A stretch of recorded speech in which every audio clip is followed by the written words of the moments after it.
to the Pig and Whistle Tales from Azeroth. As always, here at the Pig and Whistle in Stormwind, I go for a variety of subjects with regards to World of Warcraft. So grab a bottle or a pint, sit back and enjoy.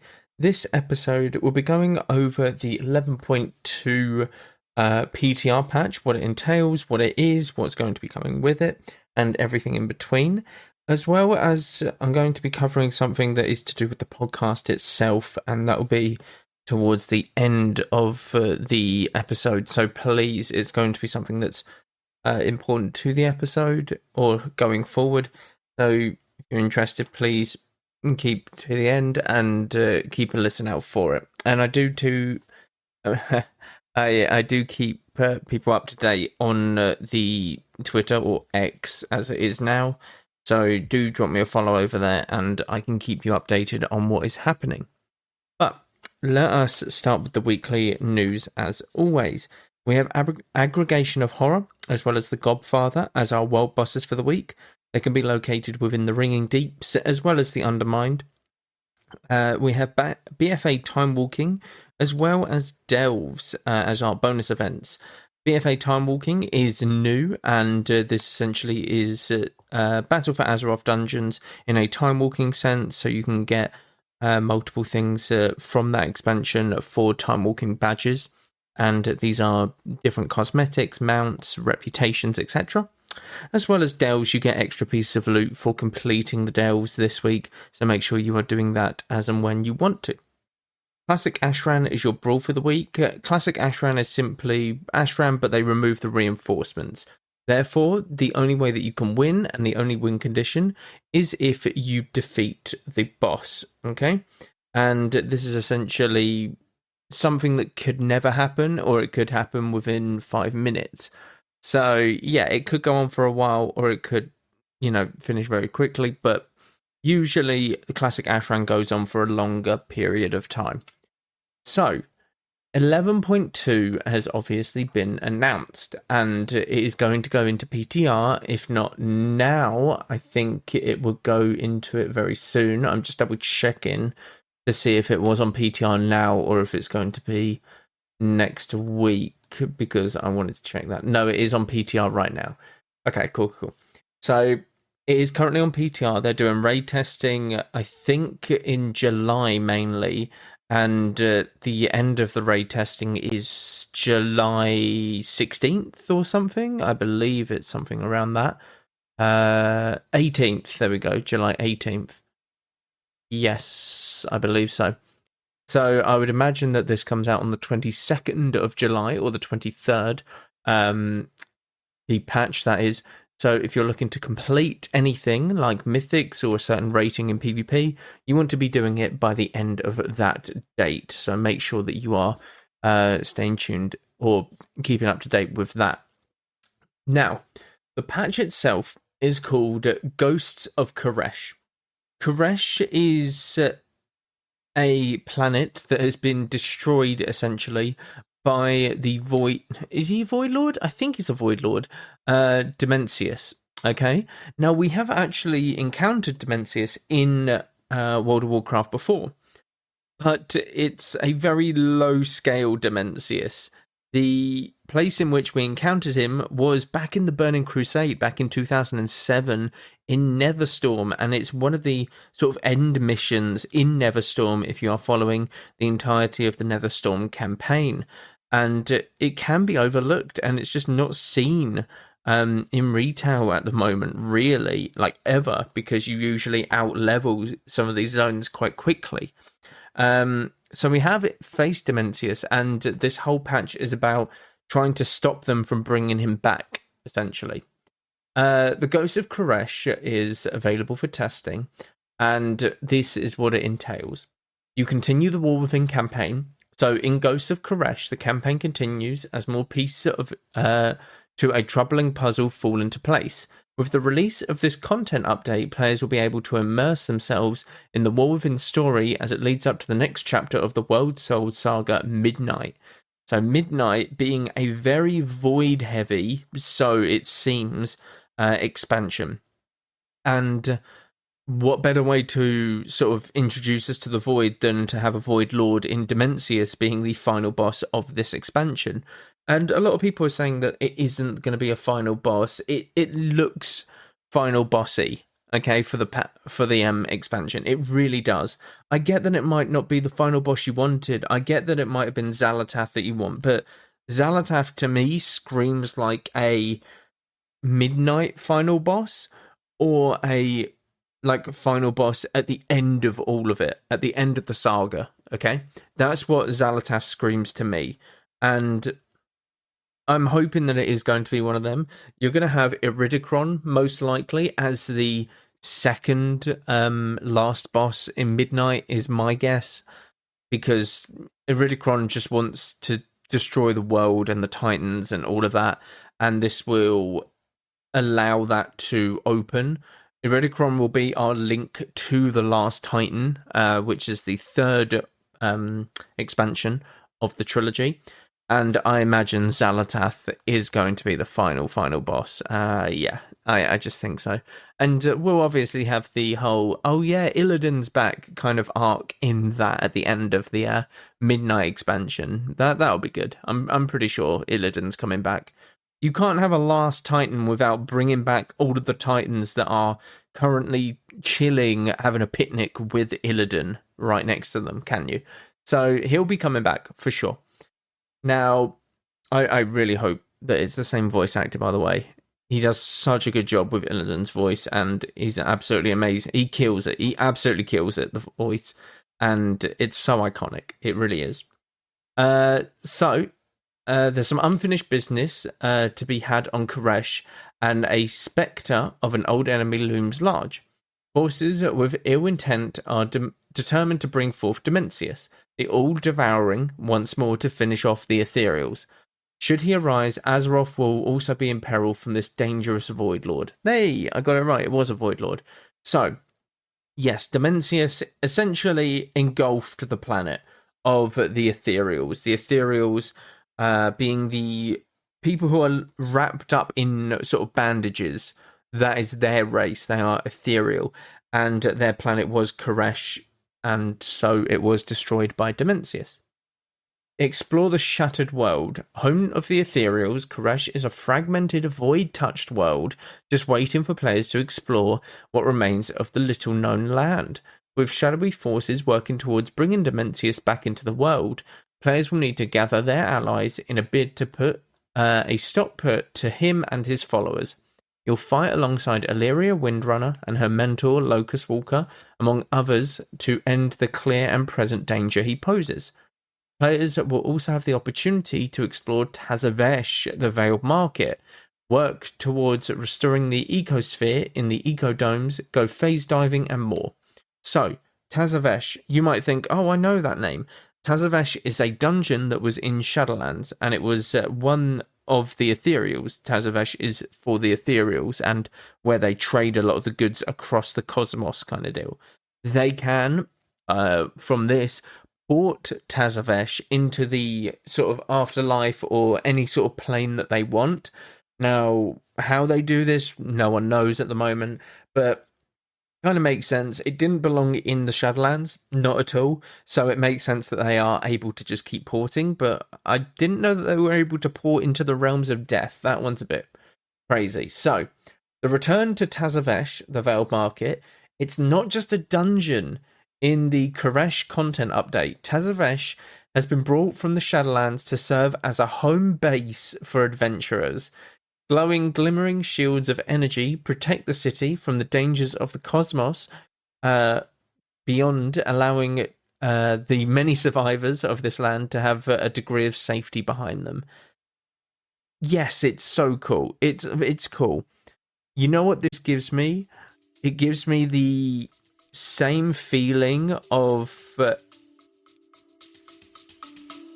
Let's take a quick break. Ever wondered what a rhythm-based stealth game with dinosaurs might look like? Or a farming sim in space with zombies? Welcome to the Gaming Blender podcast. I'm Matt, and with my co-host Scott, we take a random game genre and random game mechanics, blend them all up, and pitch wild, totally hypothetical games you've never heard of, and maybe shouldn't. New episodes every other week. Hit play and unleash your inner game dev. No coding required. Search the Gaming Blender on your favourite podcast app now.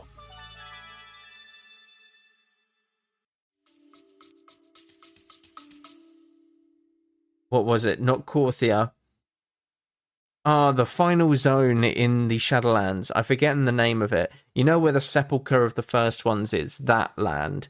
It gives me that sort of town vibe, and I don't know, it's just a sour taste in the mouth, really.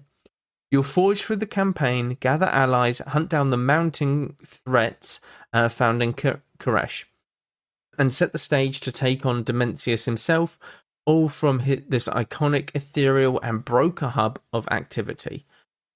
Now, I hope that they go over it, but okay, yeah, I'm pretty sure they do. So I'll leave that point until later. I think that it'll be really cool. They have quite a bit of free reign to do the world as it is, because there is very little known in lore about this world. All right, there is very little known about Koresh. All we know is that this is their planet. This is where the Ethereals came from, and we've known that for a very, very long time now. So it's actually quite cool that we're going back there, but it's kind of weird, the war with him. We've gone everywhere. We've gone deep into the ground with the Ringing Deeps, Hallowfall, Ajkahet, and then you went further into the Azeroth with Undermined, the goblin sort of homeworld, and then you went further and further, so far that you've gone off of Azeroth now and onto a different planet, to Koresh, which is quite cool. So you've gone everywhere in the war within. Midnight, I would imagine, takes...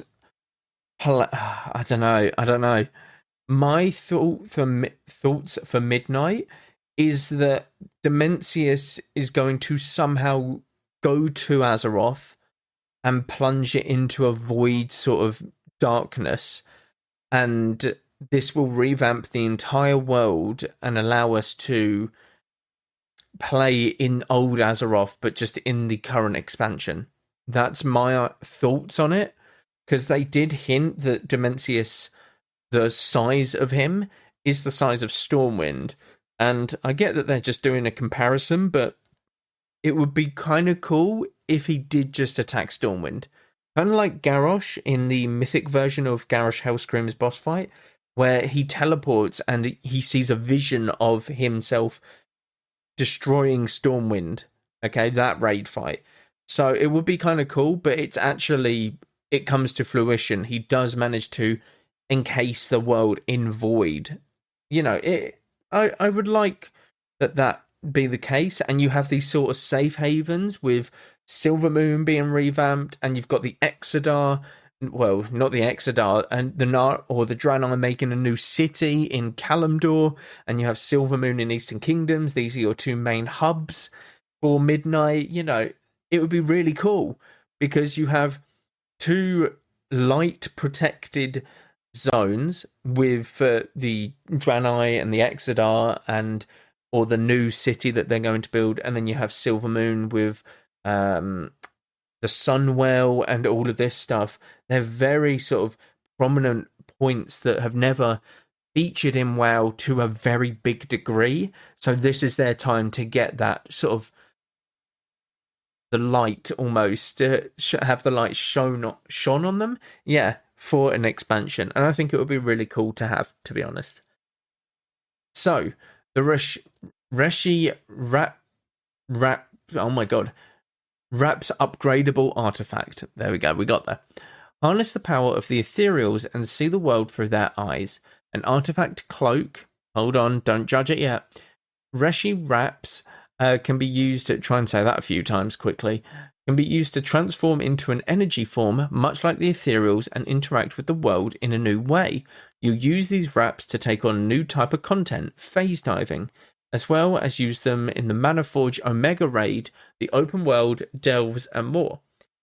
Reshi Wraps will upgrade and scale with you and include new visuals as you progress through the content. So the visuals are really cool. You become more and more of an ethereal, wrapped up in this, like, well, toilet paper is what I'm going to call it. But it does look really cool.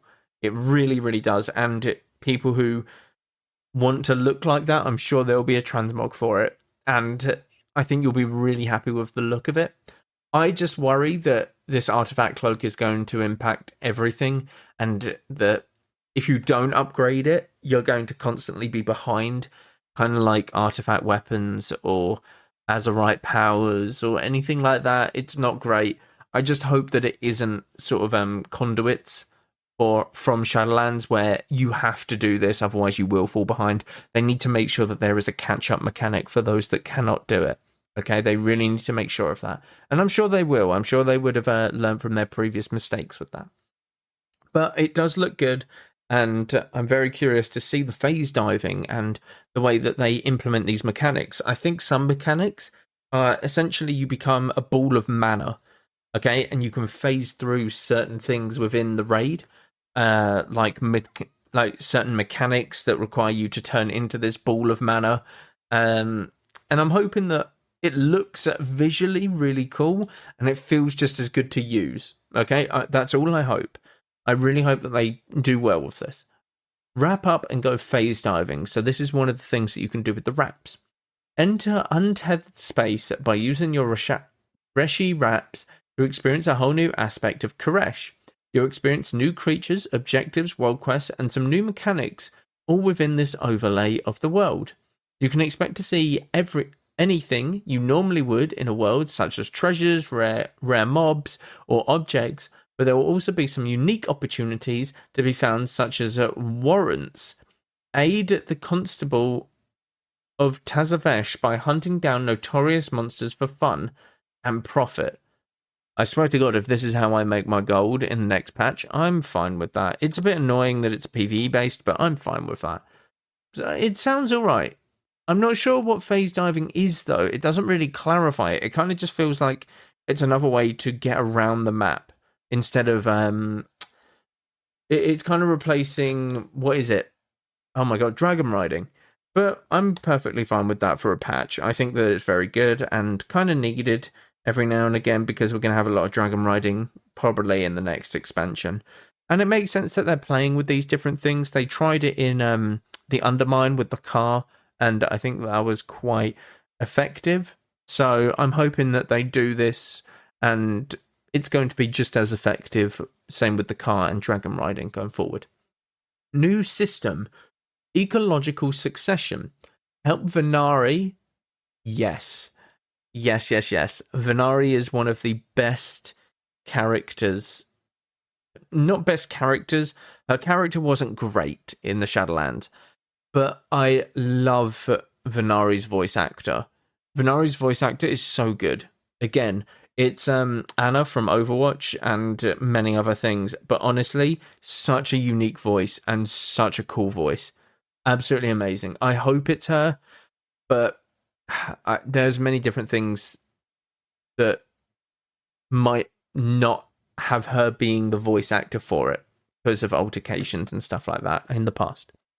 And that's with just her personal preference to not work with Blizzard and stuff, I'm pretty sure. So help Venari bring back to Koresh with her ecodomes. You'll help fill them with creatures that thrive within the ecosystem. You'll scour previously travelled zones to bring back animals to live within the ecodomes and aid them in adjusting to life in Koresh. It's up to you to help transform this barren ecodome into one filled with life and promise for a new future. That's really cool. So you travel to like Elwyn Forest and pick up some sheep and some critters and some rabbits and, you know, some of this, and you throw them in there. That would be kind of cool. I hope that after like an expansion or two, you are able to go and visit these ecodomes that you've done. And depending on how much you did back in this patch, it actually shows a reflection of that. It's like, oh my God, this ecodome is completely thriving, you know, and you can see that. It'd be a really cool payoff, but I highly doubt that would happen.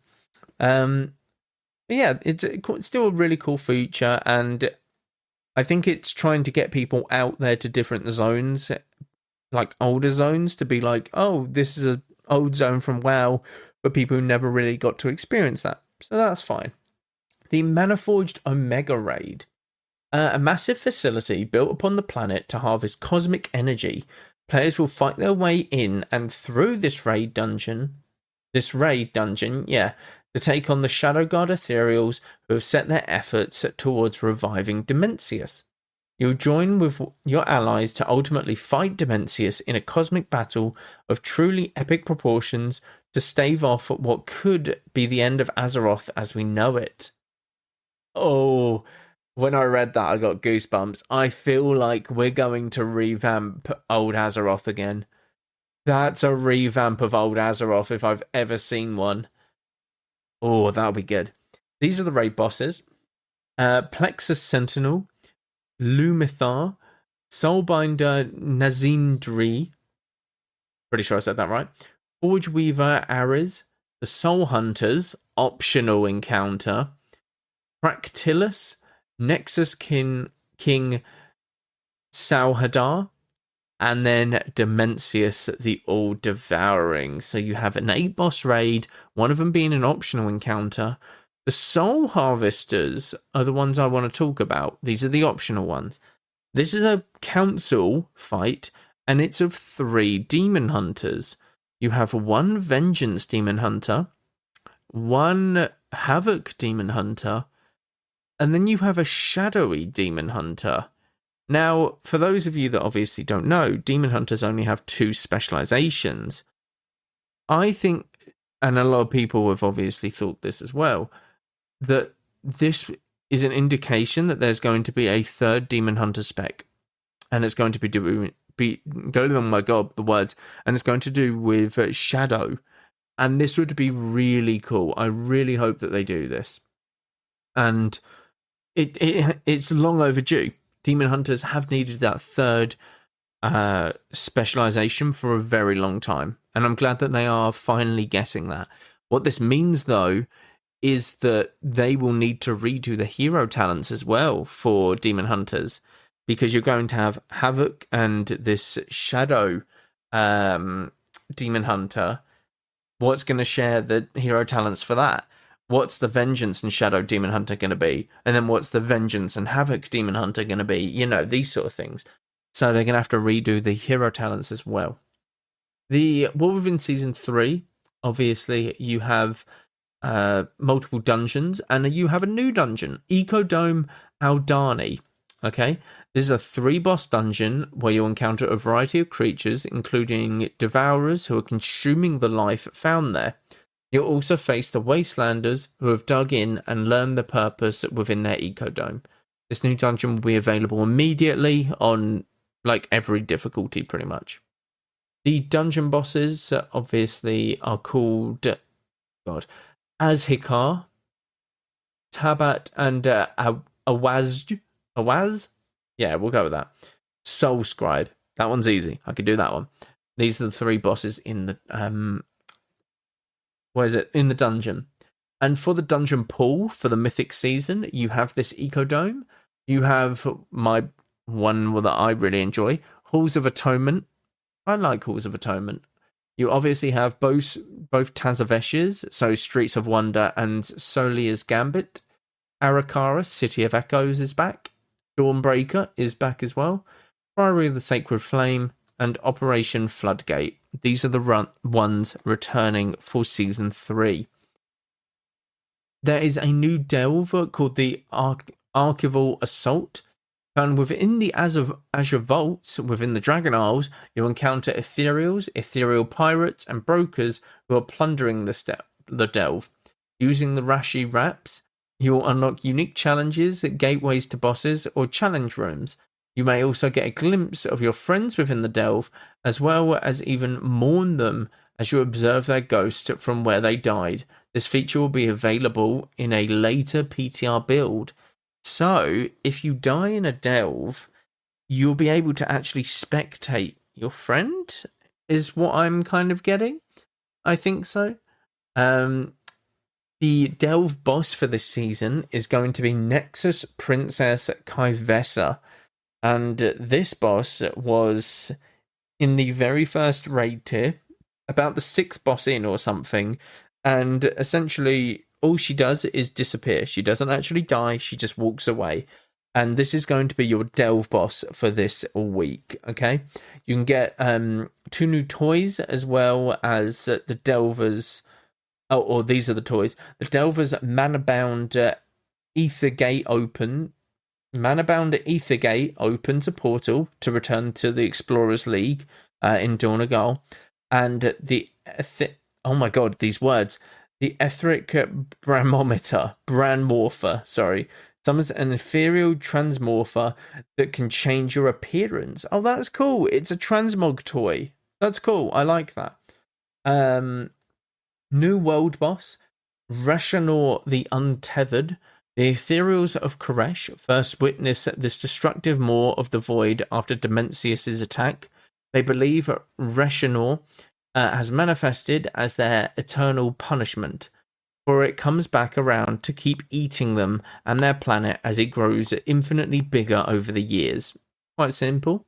Season 3 class sets. So, instead of doing normal tier sets, they're going to be doing hero talent tier sets.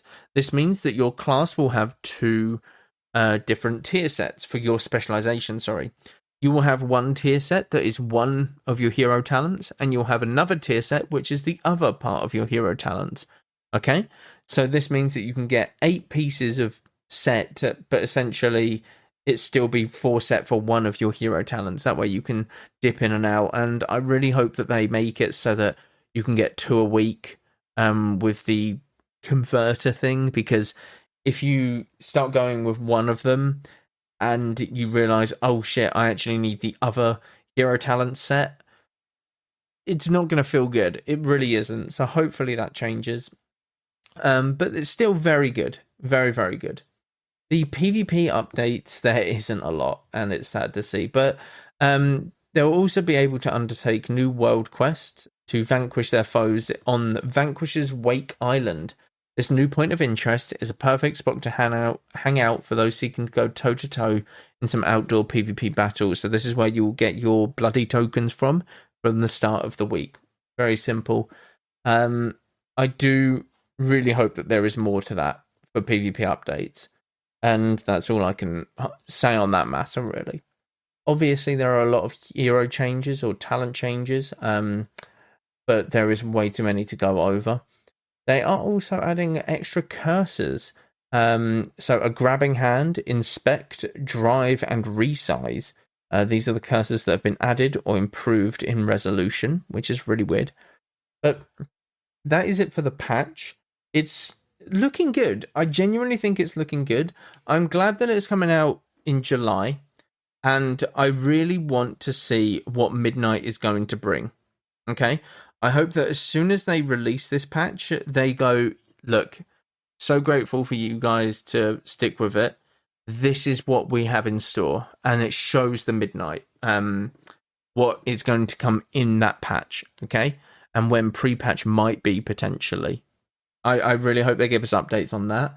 And I hope, again, they do something with PvP in that regard when it's, being sort of talked about. It's like, yeah, we're looking to revamp the entirety of the rating in PvP, or looking to do something with it, because, again, we need something for PvP. It's at an all-time low, and it's quite upsetting, to be honest with you, as it is a fun element of the game.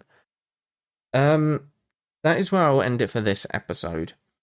But I've gone over this so many times, and I've tried to write it down to get points, but I'm just going to try and freestyle it. Over the course of the month or so, it's been very tough to produce these episodes, okay? In terms of motivation or just other factors, completely other factors. I would love to keep doing this, but it's so, yeah. It's really tough at the moment because there's a lot happening, okay? And that is to do with just a lot of IRL stuff, potentially moving and not having the opportunity to do these going forward as well. I'm going to be looking at that in the near future, and I'll keep you guys updated on that. But what I need to do for now is currently go back to a 1 episode a week. And I know that you guys might be accustomed to getting 2 episodes a week for a while, and I do apologize. I would like to do 2 episodes a week, like going back into it, but at the moment it's really tough right now, and there's many different factors that affect this on both mental health, just motivation, in terms of stuff to actually talk about as well from WoW, because obviously this is the first major patch that we've had in a while. It's, slower. It's a little bit slower, and it's sort of downtime of WoW. Obviously, we have Miss Pandaria releasing and stuff like that. There's many different factors to this. But we will, for the time being, be going back to 1 episode a week on Fridays. I will try and keep it at the same time every Friday. That way there is a consistency in it. Please do follow Twitter or X. I do keep constant updates on there, whether there's an episode that's late, what's happening, all of that. I also do videos on TikTok. You can see how active I am there. This is on WoW stuff, mainly arenas. The team that I play with, I'll do clips of that, just have fun. I will also stream on YouTube. There is constant streams happening on YouTube when we do play, and with the end of the season happening, there is going to be a lot more streams happening throughout the month. So please do check it out. Please subscribe to the YouTube. Do check out Etsy as well. Multiple things are going up there. I'm constantly trying to get more things out, but it's a very slow process of find it, print it, something didn't go right, amend it, print it again. There is a lot of, stuff that can go wrong with that, and it does take a while to get stuff out, but there is stuff constantly. But from now on, and for the foreseeable future, we're going back to 1 episode a week. And again, I do apologize. I know that it's not ideal for some people who do enjoy the content, and I appreciate all of you. I really, really do. But it's something that I need to do right now, just for myself. But thank you all very much once again, and go a Valor, friend. Goodbye all.